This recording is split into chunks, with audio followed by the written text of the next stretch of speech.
Below deck, the crate of brilliant souls murmured, their voices carried through the gaps in the boards. The blind bruiser awaited my return in London, and I planned to return post-haste. However, the unknown still beckoned.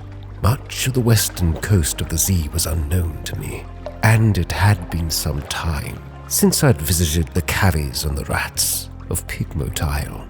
It was high time to check in on their budding civilization. We cast off, leaving Nuncio and its pull far behind us. The sea was calm, as were my sailors. Yet I could not shake a nightmare that scratched at the edge of my mind. The sea was bright as milk, full stars above, black on a pitchy bed. Something was watching me, its gaze unfolding battery. I was transparent as glass. There were two-way thoughts, fleeing the nightmare, or go deeper. Either way, it would be a straightforward challenge. I could sense that the eye wished to learn me. Well, I would let it. Perhaps I would learn the eye in turn. Beneath me, the eye grew wider. The water began to warm, to steam. I removed my garments. It may soon be time to swim. The nightmare would certainly make for a tale of terror, and the visage itself, no doubt, would grow in strength. I shook the spectre off, as best as I could, continuing into the dark unknown. Creeping tendrils of fungus, seaweed, unnameable flora.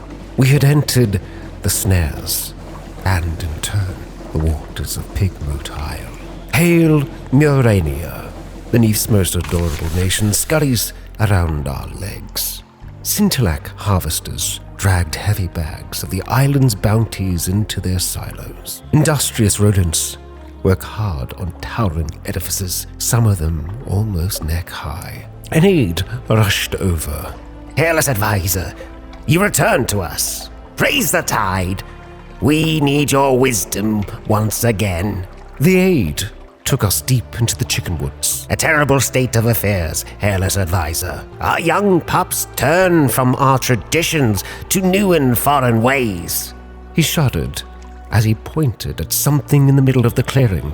A crudely made jackal mask sat in a circle of sticks, a bead of scintillac carefully placed in each eye. I had two routes, preaching tolerance or advocating stern measures. It was a strange practice. However, there are far stranger customs underneath. Patience. The aide examined the mask, took a experimental bite, then shivered. As you say, hairless advisor, we will turn a blind eye for now, though I fear for our future. How can our pups hope to defend our shore if their hearts lie away from our culture? I had resolved the dilemma, for better or for worse. Before leaving, I compiled my report. I set us towards the northwest. We left to the northwest, our eventual destination being the Salt Lions. However, we would encounter a jelly flur, not far from an isle named Crab Cake. It gave us a little bump before we left the thing behind, catching sight of stalagmites. They loomed in the distance like the cranes of Wolfstack, but far vaster, the Corsair's forest. I signaled to the lookouts to remain watchful, but there it was, amongst the crags, Gaider's Moor. The august travel writer stirred. Long they had traveled with us, waiting for this destination. The Morn is a stalagmite vast as a crag, and its foot has no safe harbors. The Corsair's citadel nestled halfway up. An intricate system of winches takes the strain, and slowly rose the battery from the sea. Her hull creaked in protest. The sailors groaned and clung to the stanchions, higher and higher. Now the Intersea shimmers like glass below. Children clamoring in the crevices cheer and wave alarmingly. The winch motor slowed and we now hung in a cradle next to a red-bowed pirate cutter. Here's your payment, Captain. I'll be back by the evening bell. We'll discuss my next destination then. The travel writer sat across the planks with good speed, his briefcase in hand. It seemed heavy, although he claimed it held only documents and writing equipment for an interview with the Pirate King. The day passed relatively peacefully. There were brawls, but in good fun. The blood washed away with celebratory beer. By the night, the boisterous cheer had given way to whispers about an uncommonly brutal murder, executed within an experimental shipyard. They said you couldn't enter the yard without stepping in the victim. The travel writer returned, greeted me with a curt nod as he boarded the Bathory. The august travel writer flipped through his notebook while on the deck. Awful thing, that murder. Commonplace here, I suppose. Fortunately, my interview was illuminating, and my business on the morn is complete. We can depart. I have another port to visit, if you'd care for another 150 echoes. The writer had kept to himself, and while 150 echoes meant little to me now, something told me to keep the writer around. Splendid. The travel writer snapped his journal shut like a trap. The Cumaean Canal next, I think. Another location, yet unknown. The travel writer settled back in to his spot just beneath the bow, and I set off to explore the Morn. There was a surprising quantity of actual landscape on the Morn. It's vertical, admittedly, but once I found the beast paths and urchin roads, I could traverse it as I would a rocky moor, with an additional throatful lurch of terror. Fisherfolk, sailors, a shady couple of likely pirates. And was that a drowny down by the water's edge? They sit round a fire at the Z's edge, passing around a bottle of something viscously black. They were wagering on riddles, and I sought to join them. It was to be a modest challenge. I sought to beat one of their simpler riddles. A cat's shadow, I answered. The fisherman grumbled, but paid up. I received an echo for my troubles. I then set off to spend an afternoon at the Errant Limpet. A drinking den by the dock cradles is a good place for the crew to find companionship and let off steam. But although Gator's Morn is a free port, the Corsairs prefer their own and look askance at respectable Londoners. We received somewhat of a cold shoulder. Conversations quietened, and the drinkers looked round. We had been there too long, and were attracting the wrong kinds of attention. It was time to move on. But not before I attempted to gather intelligence. Gator's Morn swarmed with pirates, smugglers, and captains of uncertain allegiance. I could learn a lot here, but I would need to go carefully. It was a very chancy challenge. I heard a whisper that a Carnage trimaran resupplied here last week under a flag of careful truce. That implied something interesting about the Carnate fleet's movements. The Admiralty would love to know. Not only did I have a good report, but I now held strategic information.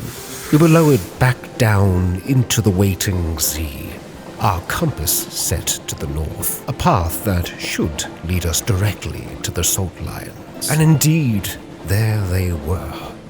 Emerging from the darkness, the two great beasts, a familiar and comforting sight.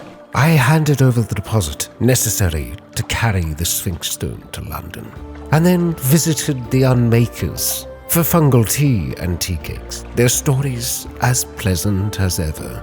Away from the lions we sailed. To the west we went, to London. Yet what should we find along our way? A wayward Corsair, lost in the dark. It was a dangerous dance, both of our cannons ringing out across the silent sea. It was an Alcaeus-class vehicle, the crew far larger than our own. Yet we were hardy sailors, and we weren't one to give up on a good fight. Finally, as the vessel smoked and spluttered, one last cannon volley found its mark. The vessel slipping below the waves, crippled and broken, already feeding Lizzie's hunger. Little remained of the ship, but the buoyant parts of its splintered carcass. Still we would see what we could find. A familiar face. The legendary clay woman Corsair. She clung tightly to the last few scraps of floating debris. Defeated, but defiant. Once again, I had beaten one of the very best. The pirate poet hauled herself up the rope I threw down, nodding her gratitude to the crew. Another battle well fought, Captain, she grunted. Few earn a second verse. Along with her freedom price, she presented a gift, a cask of wine, saved from the sinking vessel by her own mighty arms. They say it is a fine vintage. My men were saving it to toast to our victory against you. Perhaps you would join me in a drink to them. And so it was, we would drink before providing her safe passage back to London. Our hearts were lighter, knowing that we were almost home. Yet it was not without a little fear. We were on our last reserves of fuel. The battle had cost us much. Yet, for an evening spent with the poet, it was an even trade. The bruiser welcomed us warmly, supplying us with fuel, supplies, and 200 echo in hand. We all sighed a breath of relief. We were home. And while it was nice to be back, the nightmares remained. The bruiser remained close, seeking yet another crate of brilliant souls. This time, however, we were to collect from Gator's Morn. The location was close. It wouldn't be much of a journey, but it gave us a destination. Next came our deliveries. The Claymen were unloaded, and then the Sphinx Stone. Walking into the survey office, I had reports to turn in. Gator's Morn, Mount Palmerston, the Shepherd Isles, Nuncio, Abbey Rock, Pig Moat Isle, the Chapel of Lights, Avid Horizon, Khan's Heart, the Uttershroom, Polythreme, Frostfound, Khan's Shadow, and finally the Salt Lions. For our work, we now had 17 units of fuel and a fair amount of favor. Yet perhaps we could receive more. There was strategic information to hand over after all. Satisfactory. Eminently satisfactory. Favor in coin always felt good. But that was not all. There was a chart my dear friend left behind. It was time to find out if it was real. The Admiral scrutinized the chart minutely through a lens. He didn't remove his dark spectacles. It passes muster, he remarked. The usual fee applies. Well then, I had my frost-found friend to thank.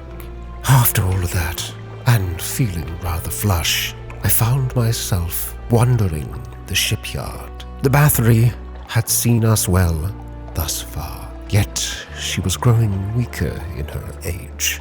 Pieced together, time and time again, she was hardly the ship she once was. So then, I sought what might come next. There were smaller vessels available, some cramped and fragile, while fast. And then I saw her, a Foresight-class corvette. Small, swift, and formidable, like a very angry foal. She was roomier and far more formidable than the Bathory. She would cost 3,000 echoes, however, yet I believed it was an investment that could pay off. She was in need of a name, and it seemed only fair to remember the Bathory in some way.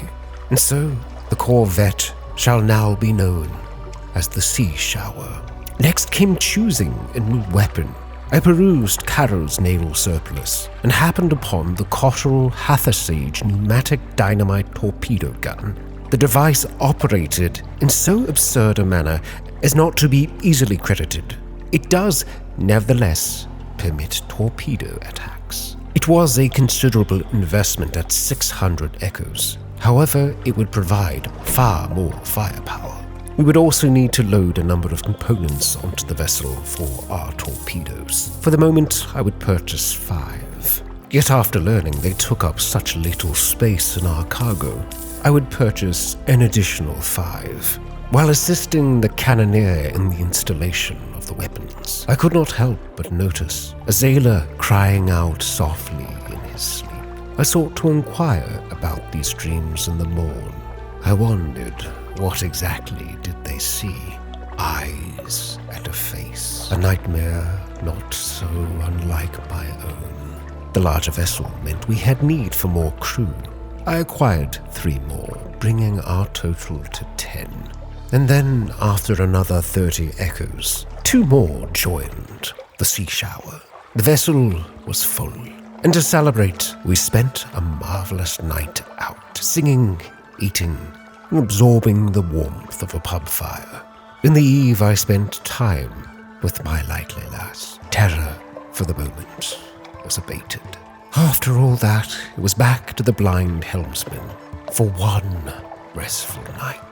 In the morn, I visited the alarming scholar, sharing 2 memories of a distant shore, always keeping one for myself, before trading the outlandish artifact left me by my navigator. And then came the searing enigma. It would not be safe with them. But then, it wouldn't be safe with anyone. I shared the words of Nancio. Give it to me. Yes, now I understand. Listen, the net, the law, the harm, the sky, the light, the clock, the sea, the eye, the night. Leave me. Leave me now. I had things to do. The scholar left me with 1,000 echoes, and with my coin purse simply bursting. It was time to spend more of it. The blind helmsman had treated me good enough, but no respectable sea captain stayed in an inn all their life. I sought to purchase an elegant townhouse, a good address on Hollow Street. It would not be cheap, but it was the enigma and the scholar who would be paying for it. I had the crew cart my things from the blind helmsman to the new address. If anyone respectable calls, they would pass as servants well enough. Wandering about the townhouse, I entered my study, a private sanctuary. The clock ticks, the gaslight wickers, shadows lie quiet. There was much to be done in this space, many nooks and crannies to be filled. Yet for now, I looked at it all, with eyes full of imagination, picturing what is yet to come, perhaps what shall be. I yawned, stretched, and rose from my desk. And while I already felt rested, a few more nights here wouldn't go amiss. I took in the air in Tyrant's Gardens, took coffee at Caligula's coffee house, took advantage of a sea captain's reputation.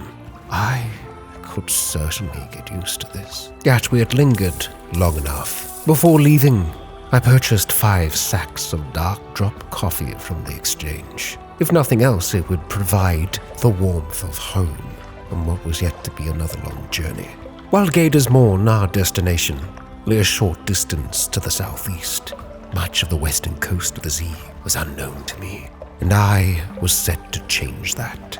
With our hearts renewed and our feet firmly planted on the sea shower's deck, we set off on her maiden voyage, ready to seek out the unknown. And it would not take long before we found yet another dock, very close to London, and surrounded by enlarged crabs. We spied warmly lit windows. This was Mutton Island. As we docked, it seemed as though there was something in the air, a restless breeze. I approached the dock. It was probably nothing. The moment passes, and the sea shower slid towards the dock. The town before us was known as Quaker's Haven. Once, this simple fishing village was part of the London suburbs, before London fell and the waters rushed in. Smoke spiraled from cottage chimneys, and a lone hill rose behind the town. I first sought to visit that hilltop above the town. There wasn't much wind on the undersea, but Mutton Island suffers eerie gusts and buffets from an inexplicable local fragment of weather, and the air on the hilltop sometimes carried interesting scents. This looked to be a straightforward challenge, toasting the wind. As I stood on a cliff top, looking over the little village, smoke from the chimney of the Cock and Magpie drifted straight upwards, and as I watched, the smoke tilted. The sudden wind thins it to a pencil smudge, then nothing. The wind screamed unexpectedly, like a god cut in half. What a noise! It must be the caves around the island, channeling the air. At least that's the most comforting explanation. Below me, the locals each take nips from a shared flask and made toasts towards the mainland. The wind is a southerly. I gained a little terror and a few fragments of things. While wandering the town, I was followed by incessant meowing. A yellow-eyed, mangy piebald thing wound its way around my ankles like a manacle chain. I'd never seen a cat's mouth open that wide. Presumably, it was hungry, and we had some supplies to share. It jumped down from my arms and disappeared into the darkness of the sea shower. An hour later, 5 brutally executed rats were found on the foredeck. I sought to replace the consumed supplies. A rosy-nosed merchant was well stocked with crates of mushrooms and dried fish. It was the best we could do here. Then I sought to chat to the fishermen. They sail the sea around the island. They mend their nets by the harbor. They see all that happens here, but I'll need to spend some coin to open their mouths. A single echo should do. 2 fresh-faced fishermen are glad to greet me. Can't think of anything, Captain. We've had a good catch. I present another coin. The other fisherman shakes his head. Oh, it's true, Captain. No news here. The first nods. You can tell the Admiralty all's in order. Their eyes brighten with their smiles. Then finally came drinks at the Cock and Magpie. There was only one public house on the island, the Cock and Magpie, which was famed for its local cider and, of course, the seafood. The trees of the Neath are scraggly and wretched, scraping a living with parasynthesis, but the apples of Mutton Island are tart and powerful, perfect for cider. Cider? Cider! The stuff was stronger than it looked. I stretched out in my seat and stared through the leaded window at the safely moored sea shower. I found myself whistling. The landlord gave me a friendly grin and went back to wetting his cleaver.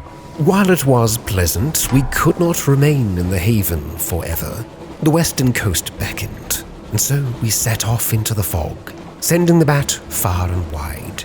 We were followed for a time by a tenacious crustacean. However, we yet remained our course as we caught sight of little ships throng throughout the waters here. The crew grew wistful. They swapped old stories of sunlit seas. The august travel writer stirred.